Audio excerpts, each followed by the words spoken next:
우리나라가 그 저출산 국가라는 거는 이미 잘 알려진 사실이죠. 예. 경제개발협력기구 우리가 줄여서 OECD라고 부르는데 자료를 보니까 우리나라가 꼴찌더라고요. 선진국들 중에 우리나라가 사람을 제일 안 낳는다 이거.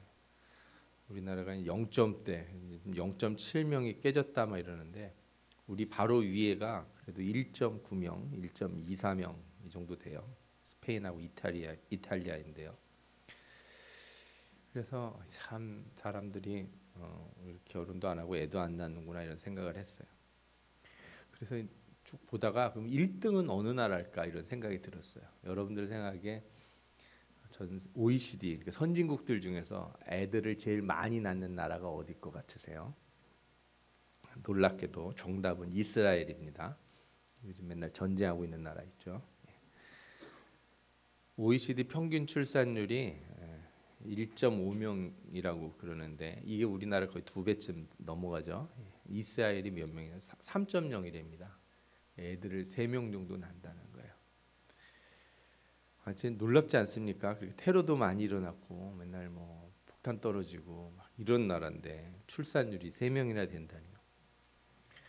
그래서 이스라엘 가면 애들이 바글바글하지 않을까 이렇게 생각을 하는데 모든 유대인들이 그렇게 아이를 많이 낳는 건 아니고 유대인들 중에 특별한 부류가 아이들을 무척 많이 낳는다고 합니다. 누구냐 하면은 유대교 초정통파라고 하는 하레디라는 사람들이에요. 이 사람들은 검은색 이렇게 모자, 검은색 옷 입고 여기 구렛나루 이렇게 꽈가지고 이렇게 하고 다니죠.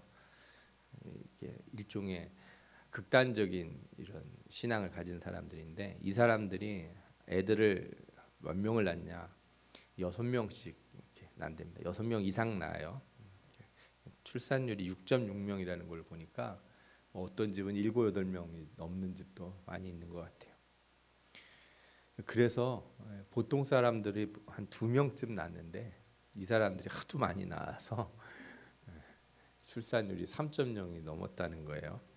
이스라엘 통계청이 그래서 예측을 했는데 앞으로 좀 시간이 지나서 2065년이 되면 전체 인구 절반이 하레디가 될 거라고 합니다. 그러면 유대교 신앙에 철두철미한 사람이 많으니까 좋지 않겠냐 이렇게 생각할 수 있는데 이 사람들이 사실 약간 문제가 있어요. 이 사람들은 학교도 안 가고 일반 교육을 안 받아요. 그리고 나라에서 주는 보조금으로 살아갑니다. 그리고 옆에 그 아랍인들하고 막 싸워야 된다고 다 몰아내야 된다고 그렇게 얘기를 하는데 본인들은 절대로 군대를 안 갑니다. 죽어도 군대를 안 가요. 차라리 날 죽여라 그래요. 이상하죠. 군대는 안 가고 전쟁은 하라고 그러고. 뭐 제가 그런 얘기를 오늘 드리고 싶은 건 아니에요. 제가 생각하는 건 이거예요. 이스라엘이라고 하는 나라가 특별히 우리나라보다 이렇게 뭐 여자들한테 잘해주거나 뭐 유급 휴가 같은 거 출산 유급 휴가가 있다거나 육아 비용이 저렴하다거나 그렇지 않습니다. 또 주변 나라들하고 평화롭게 살고 그래서 환경이 좋아서 아이들을 많이 낳냐 그것도 아니에요. 하레디들을 제외해도 보통 사람들이 다 2명 이상씩 낳는 걸 보면은 확실히 유대인들이 오랜 박해와 탄압을 받으면서도 이 사람들이 살아남은 어떤 비밀 같은 게 있지 않을까 하는 생각도 좀 듭니다. 오늘 성경에서 보니까 애굽에서 이스라엘 백성들이 어려움을 겪었는데 인구가 계속 늘어난다는 거예요. 그렇죠?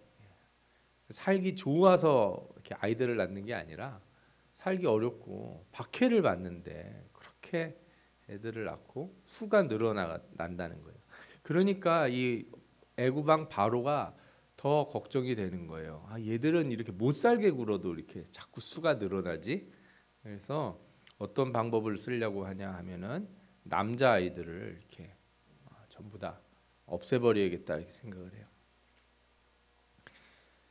당시에 그 이스라엘 인구가 어느 정도 되냐 이렇게 처음에 이렇게 정확한 인구가 나오진 않는데 이스라엘 자손이 애굽에서 나온 뒤에 한 1년 뒤에 인구 조사를 한 게 있어요. 민수기 보면 나오는데 뭐 거길 보든지 또 이렇게 고기가 없다고 광야에서 불평하는 장면이 나오는데 거기서 모세가 뭐라고 얘기하냐면 이렇게 우리 걸어다니는 사람들이 60만 명이다 이런 얘기를 해요. 60만 명이면 엄청 큰 도시의 인구 되지 않겠습니까? 예, 어마어마한 숫자예요. 예. 그러니까 그 60만 명이 이렇게 늘어나 있으니까 애굽 왕이 얼마나 걱정이 되겠습니까? 노예로 부리고 엄청나게 큰 일들을 가중하게 돼요. 뭐 예를 들자면 우리나라도 그렇고 중국도 그렇고 왕들이 그렇게 못 살게 굴 때 하는 짓이 뭐예요? 대부분 이렇게 토목공사에 동원을 합니다. 제 생각에는 뭐 이스라엘에 이렇게 애굽에 피라미드 같은 거 있다든가 뭐 성을 짓는다든가 하면은 거기에다가 막 동원을 했겠죠. 이렇게 어려운 노동을 하고 벽돌을 굽고 농사를 짓고 이렇게 천민처럼 살아가요. 그런데 출애굽기 1장 12절에 뭐라고 나와요? 그러나 학대를 받을수록 더욱 번성하여 퍼져나가니 그랬어요. 이게 우리가 상식으로는 잘 이해가 안 되는 거예요. 그죠? 어떻게 우리가 어려운 일일 때 번성할 수 있는가? 여러분 여기에 하나님의 은혜가 있는 줄 믿습니다.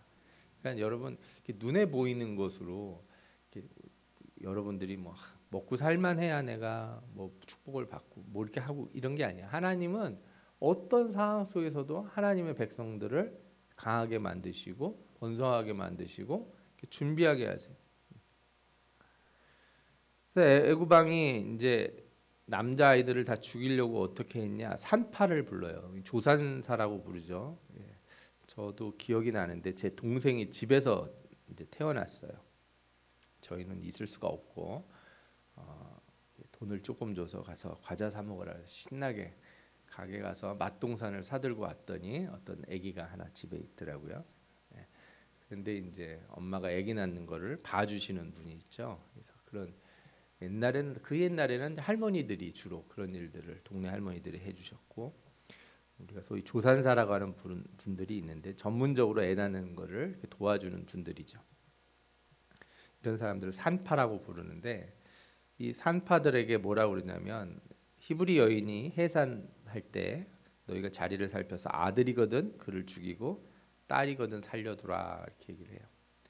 이게 여러분들 그냥 뭐 남자들 막 죽이면 된다 이렇게 생각하는데 그렇게 할 수가 없는 게요. 인구가 60만이나 돼서 이렇게 모여 살고 있는 동네에 아무리 애굽 사람들이 군대가 들어간다고 그래도 숫자적으로 안 되잖아요. 예. 그러다가 히브리 사람들 죽이려고 그러다가 애굽이 망할 수도 있거든요. 그러니까 왕이 생각을 해낸 게 그거예요. 태어날 때 아무도 없는 장소잖아요. 애들을 이렇게 엎어놓거나 그러면 죽으니까 그렇게 하라 이렇게 한 것 같아요. 이 명령을 할 때 산파 이름이 두 명이 등장하는데 시프라와 부하라고 하는 사람이 등장을 해요. 여러분들 성경 읽을 때요 이름이 등장한다는 건 되게 중요한 거예요. 이름을 기록했다는 거는 이 사람들이 특별한 사람들이다 이렇게 말할 수 있어요. 그런데 두 명밖에 등장을 안 해서 이 두 사람이 그 수많은 이스라엘 사람들의 산파 노릇을 다 한 건지 혹은 그 이름을 이 사람 두 사람만 기록을 한 건지 아니면 이 사람들이 다른 산파들도 관리하는 대표자인지 그건 잘 모르겠어요. 주석을 봐도 그건 정확하게 나오질 않아요. 근데 중요한 건 그게 아닌 거예요. 이 오늘 말씀에서 중요한 건 이들이 생명을 죽이라는 왕의 명령을 받았을 때 어떻게 했을까 이거예요.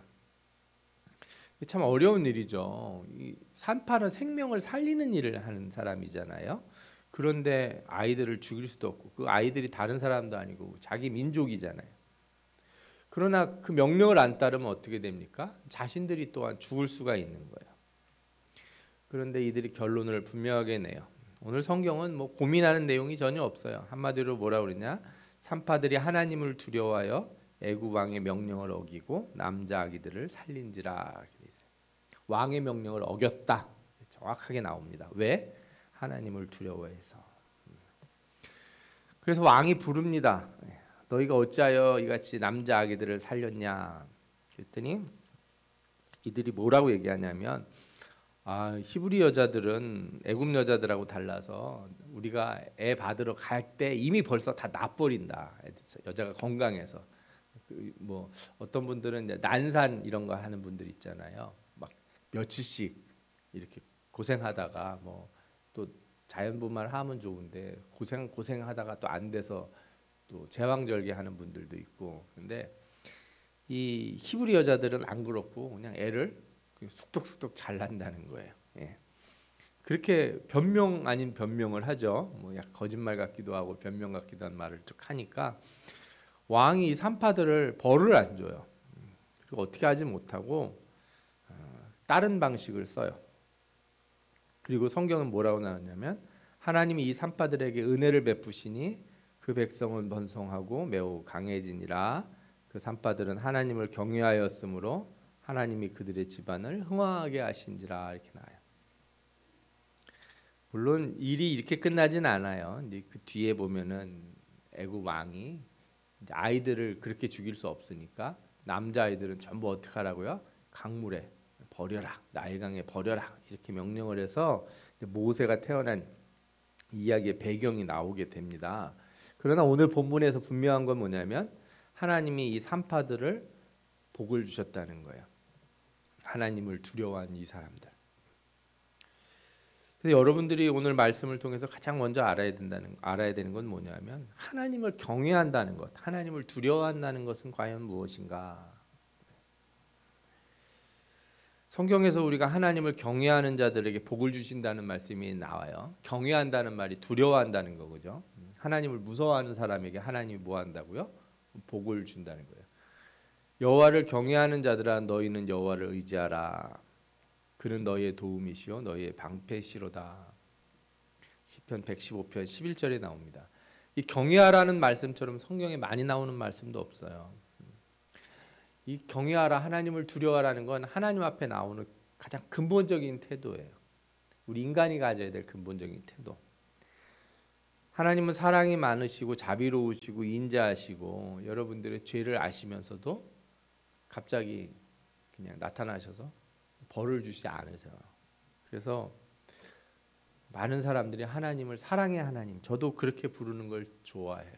기도할 때마다 사랑의 하나님 이렇게 불러요. 그러나 사랑의 하나님과 함께 두려워해야 하는 하나님을 같이 알고 있어야 돼요. 그래서 신자의 태도에 이 두 가지 바퀴가 있는 거예요. 자전거 같이 한쪽 바퀴는 하나님을 두려워하는 것, 다른 하나는 하나님을 사랑하는 것이 두 가지 같이 있어야 돼요. 특별히 하나님을 경외하고 두려워한다는 건 막연한 두려움이 아니에요. 우리 어두운 가운데 깜깜하면 무섭잖아요. 뭐가 확 튀어나올지 모르니까. 그런 두려움하고는 질이 다른 두려움이에요. 하나님이 두려워해야 될 분이라고 말할 때는 하나님이 언제 어떻게 하실지를 몰라서 두려운 분이 아니라 하나님이 자신이 어떤 분인지를 환하게 드러내 주시기 때문에 하나님을 어떻게 해야 된다? 두려워해야 된다 이렇게 말하고 있는 거예요. 미지의 것에 대한 두려움이 아니라 분명히 밝은 빛으로 우리 자신을 비춰주고 있어서 그래서 우리가 어떻게 해야 된다는 거예요? 두려워해야 한다는 거예요. 그래서 이 하나님을 두려워하는 사람은 한 가지를 분명히 알아야 돼요. 모든 일이 하나님 앞에서 분명하게 드러난다 이거예요. 그러니까 하나님을 두려워하는 사람은 어떻게 해요? 내 삶의 모든 게 하나님 앞에 다 드러난다고 생각을 하면은 내가 결정을 하거나 어떤 행동을 할 때 그냥 하지 않는 거예요. 하나님이 다 보고 계실 걸 알고 있기 때문에 숨길 수 없다라는 것을 인정하고 똑바르게 행동을 해야죠. 레위기 19장에 보면 너는 귀먹은 자를 저주하지 말며 맹인 앞에 장애물을 놓지 말고, 귀먹은 사람을 저주한다는 얘기는 뭐예요? 저 사람이 못 들을 거니까, 그죠? 뭐 다른 표현을 하자면 너희들은 사람 안 보는 데서 욕하지 말고 이런 건 똑같은 거예요, 그죠? 맹인 앞에 장애물 두지 말라는 건 뭐예요? 그거는 그 사람 가다가 이렇게 넘어질 수 있는데 눕는 거지 않습니까? 그러면서 뭐라 그러냐면 내 하나님을 경외하라. 나는 여호와니라. 아멘. 너는 그에게 이자를 받지 말고 내 하나님을 경외하여 내 형제로 나와 함께 생활하게 할 것인즉 그렇게 돼 있어요. 레위기 25장 26절에 나와요. 또 종에 대해서 말할 때도 너는 그를 엄하게 부리지 말고 내 하나님을 경외하라. 이게 다 무슨 뜻이냐면 너 똑바로 살아라. 왜? 하나님을 두려워하니까. 하나님을 두려워하는 사람은 어떻게 살라고요? 똑바로 살아라 이거예요. 우리가 하는 모든 행동이 하나님 앞에서 분명히 드러나니까 우리는 절대 숨길 수 없으니까, 그러니까 하나님을 경외하는 사람, 이런 사람들은 어떻게 살아야 돼요? 남을 괴롭히면 안 되고 속이면 안 되고 나의 이익, 나의 유익함을 위해서 살면 안 된다는 거예요. 그래서 하나님을 두려워하는 삶은 내가 해야 하는 일의 중심이 드러날 때 나는 과연 하나님 앞에 설 수 있는가, 그걸 생각하며 사는 거예요. 내가 어떤 행동을 할 때, 내가 어떤 결정을 내릴 때, 내가 어떤 말을 할 때 내 마음의 중심이 하나님 앞에 드러났을 때 나는 과연 하나님 앞에 온전히 설 수 있을까? 이걸 생각하고 사는 게 뭐라고요? 하나님을 경외하며 사는 겁니다. 그렇게 살면 우리가 살아가는 모든 일에 바른 길을 찾아갈 수가 있어요. 그 생각을 하고 살면. 꼭 성경에 어떻게 답이 있는지 없는지, 아니면 목사님한테 물어서 이거 어떻게 해야 되면 좋습니까? 오른쪽으로 갈까요? 왼쪽으로 갈까요? 뭐 집을 뭐 이쪽으로 이사를 갈까요? 저쪽으로 이사를 갈까요? 가게를 얻을 때 어디를 얻을까요? 이런 거 여러분들이 어떻게 하면 잘 선택할 수 있는지 아십니까? 하나님을 두려워하는 마음으로 내 마음의 중심이 하나님 앞에 온전히 섰는지 살펴보는 거예요.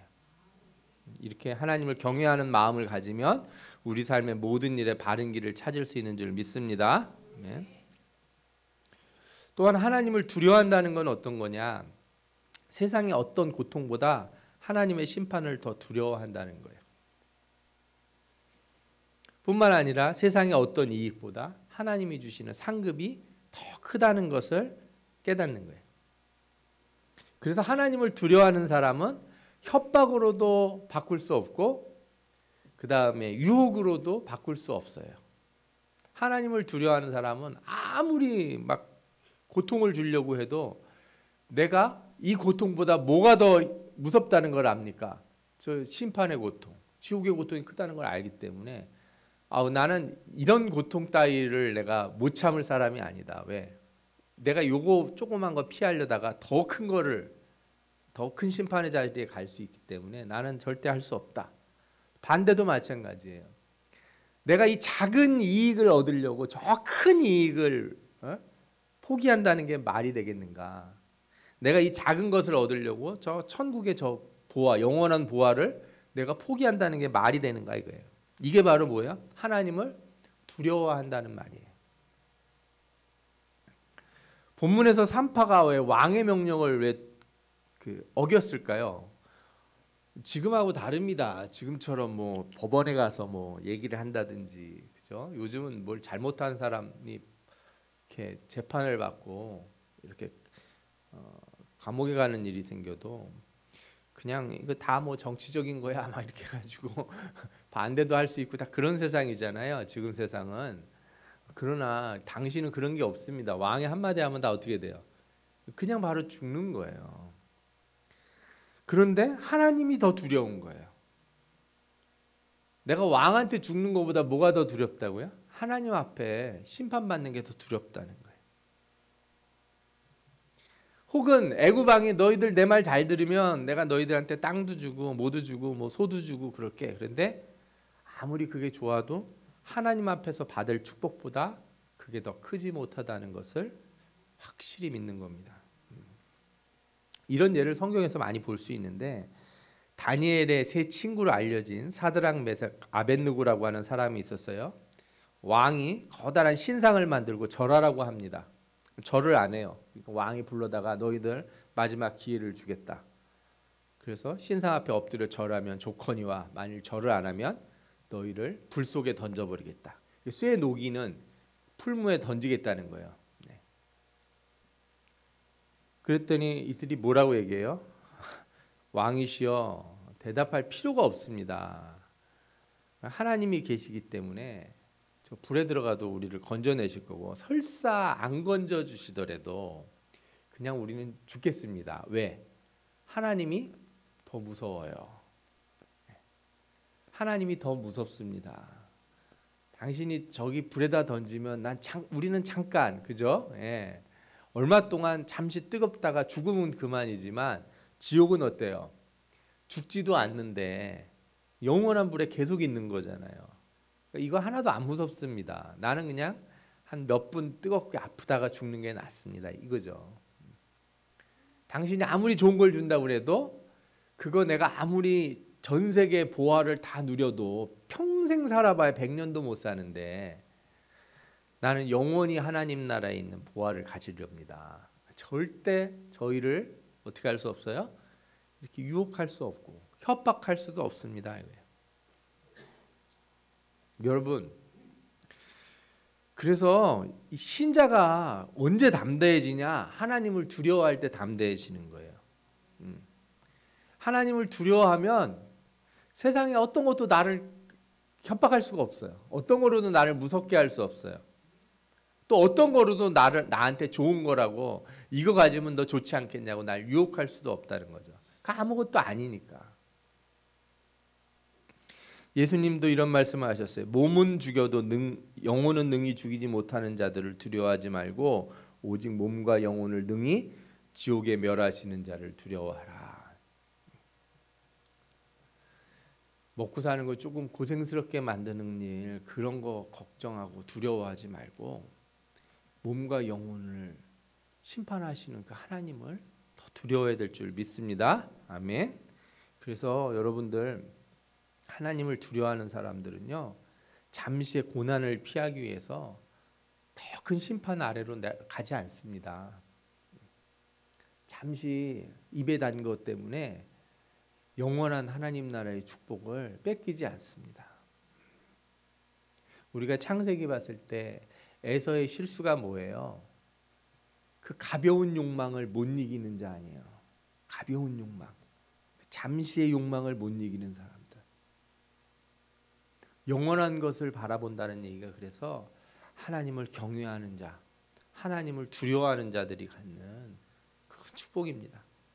여러분들이 참된 하나님의 백성으로서 더 크고 능력 있는 분을 두려워해야 될 줄 믿습니다. 아멘. 그런데 이제 한 가지 본문에서 특별한 얘기가 나와요. 그거는 앞서도 우리가 읽어본 것처럼 하나님을 두려워한 산파들이 애굽 왕 앞에서 뭐라 그래요? 이렇게 히브리 여인은 애굽 여인과 같지 아니하고 건장하여 산파가 그들에게 이르기 전에 해산하였더이다, 이렇게 얘기해요. 물론 히브리 여자들이 건강한 건 사실이죠. 그러나 모든 여자들이 산파가 오기 전에 애를 다 먼저 낳은 건 아니에요. 이건 그래서 제가 100% 거짓말이라고 말은 안 하겠지만 그래도 약간 좀 변명에 가깝고 거짓말일 수도 있다는 생각이 들어요. 그러니까 근데 하나님을 두려워하는 사람이 이렇게 그냥 죽으면 죽으리다 그래야지 이렇게 말을 해도 되나 하는 생각이 들기도 해요. 그런데 여러분들 성경을 읽어보면 이런 일이 되게 많이 나와요. 요 출애굽기 1장 다음에 2장에서 모세가 태어나는데 모세가 이제 엄마가 숨기고 있다가 점점 크니까 어떻게 해요? 어쩔 수 없이 상자에 담아서 이렇게 개천에 띄웁니다. 강물에 띄워요. 그런데 이렇게 모세의 누나가, 꼬맹이 누나가 막 쫓아가 봐요. 내 동생 어디로 가나 쫓아가 봤는데 애굽의 공주가 그 상자를 발견하는 거예요. 그랬더니 이 꼬마 미리암이 공주한테 딱 가서 뭐라 그럽니까? 제가 잘 아는 유모가 있습니다. 유모를 소개시켜 드릴게요. 그래서 누굴 소개시켜줘요? 자기 엄마를 소개시켜 주는 거예요. 그래서 이 모세는 왕궁에서 자라지만 자기 어머니의 손 안에서 자라게 돼요. 자, 그럼 미리암은 거짓말한 거 아닌가요? 이스라엘이 가나안 정복할 때도 거짓말하는 사람들이 있죠. 라합이 대표적입니다. 자신과 가족이 구원받기 위해서 이스라엘 정탐꾼들을 숨겨줘요. 여리고 왕의 군사들이 왔을 때 벌써 갔다고 이렇게 얘기를 해요. 그리고 살려줍니다. 또 기브온 족속이 있는데 이 사람들은 구원받기 위해서 멀리서부터 찾아와가지고 찾아온 다음에 자신들이 먼 곳에 사는 가나안 땅에 사는 사람들이 아니라 우리 저 먼데 산다, 그렇게 거짓말을 해요. 일부러 어수룩하게 막 옷 입고 빵도 다 이렇게 곰팡이 쓰는 거 일부러 들고 와가지고 이거 보라고, 우리가 얼마나 먼 데서 왔냐고. 그래서 여호수아가 감쪽같이 속죠. 그래서 어떻게 화친을 합니다. 평화협정을 맺어요. 그런데 이 사람들 다 어떻게 됐어요? 다 복받은 사람들이 됐어요. 아니 무슨 거짓말을 하는 사람들에게 하나님이 복을 주시나.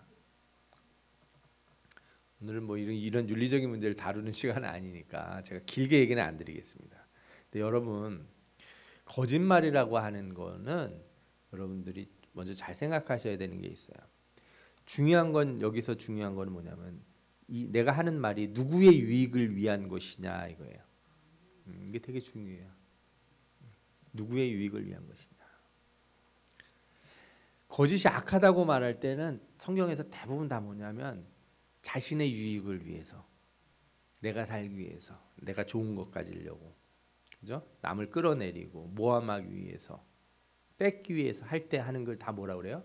그걸 거짓이라고 표현하는 거예요. 그것을.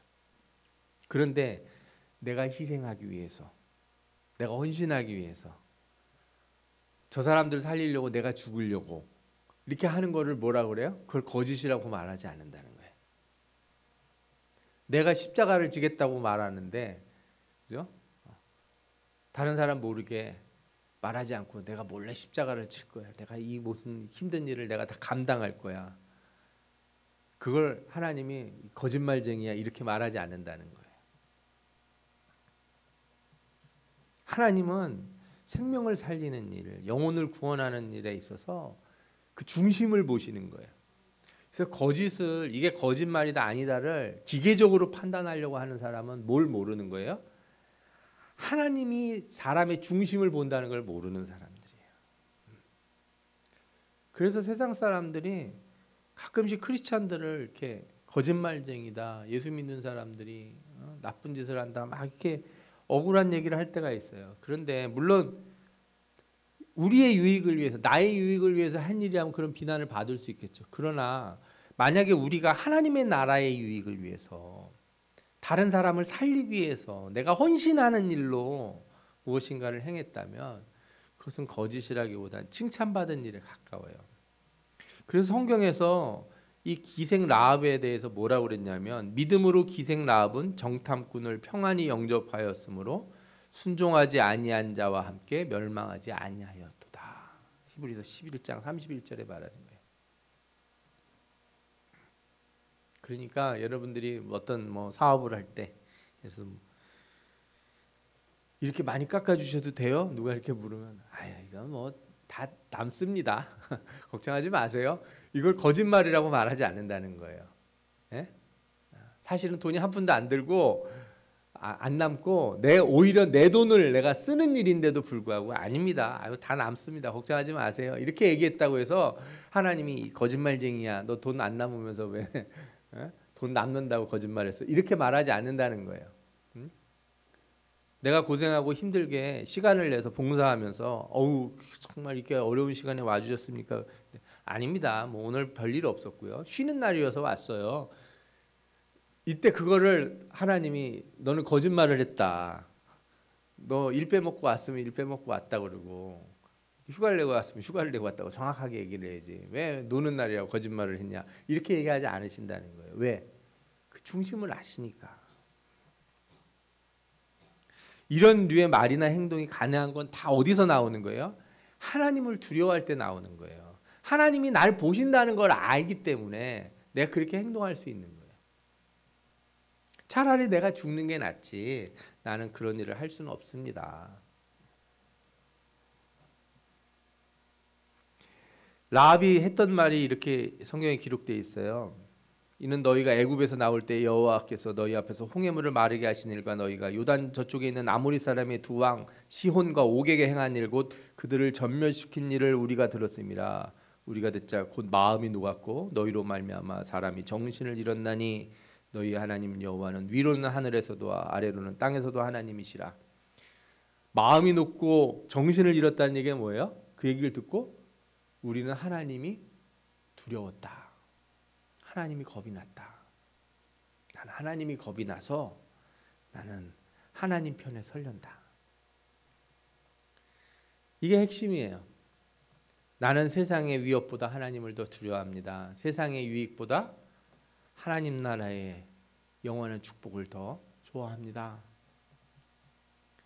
그게 진심이기 때문에 하나님은 중심을 보시고 그것을 뭐라고 평가해요? 믿음이라고 평가하는 거예요. 여러분, 오늘 산파의 행동이 만약에 히브리 사람들한테 돈을 받고 우리 애는 살려주십시오, 왕이 죽이라고 했어도 우리 아들은 살려줘야 됩니다, 그래서 히브리 사람들이 돈을 막 주기 때문에 내가 돈 받아서 그래서 애들을 살려주면서 왕한테 가서 그런 말을 했다면 그건 뭐예요? 그건 거짓이에요. 그러나 그들이 자신의 유익을 구하지 않고 다른 어떤 위험이나 유혹보다 하나님을 두려워하고 자신들의 행동의 기준을 하나님을 경외하는 것으로 삼았다는 것, 이것이 하나님 보시기에 옳은 것이었다 이거예요. 그래서 그들에게 하나님이 어떻게 하셨습니까? 흥왕하게 하셨다. 그의 집안을 흥왕하게 하셨다. 아멘. 여러분, 이게 되게 중요해요. 하나님을 두려워하는 사람들은 어떻게 돼요? 집안이 흥왕해진다. 그래서 레위기에도 하나님을 경외하는 걸 자녀들에게도 가르치라고 해요. 하나님을 좀 겁을 좀 내야 돼요. 애들이 교회 안 나오고 예수 안 믿는 걸 겁을 안 내. 하나님을 두려워할 줄 몰라. 잠시의 평안함과 유익으로 인생을 살아가려고 해요. 하나님은 그런 분이 아닙니다. 우리가 마음대로 대할 수 있는 분이 아니에요. 여러분, 우리의 행동을 지배하는 단 하나의 원리가 있어야 된다. 그러면 저는 이렇게 말하고 싶어요. 하나님을 두려워하십시오. 내가 세상에 나가서 똑바로 살고 싶다. 그럴 때 단 하나의 원리가 필요하다면 어떻게 해야 된다고요? 하나님을 두려워해라 이거예요. 하나님이 나를 보고 계신다. 내 중심을 보고 계신다. 환하게 모든 걸 밝히고 계신다. 아멘. 예. 그렇게 하나님을 두려워하는 사람은 하나님이 기뻐하시는 길로 나갈 수밖에 없는 줄 믿습니다. 아멘.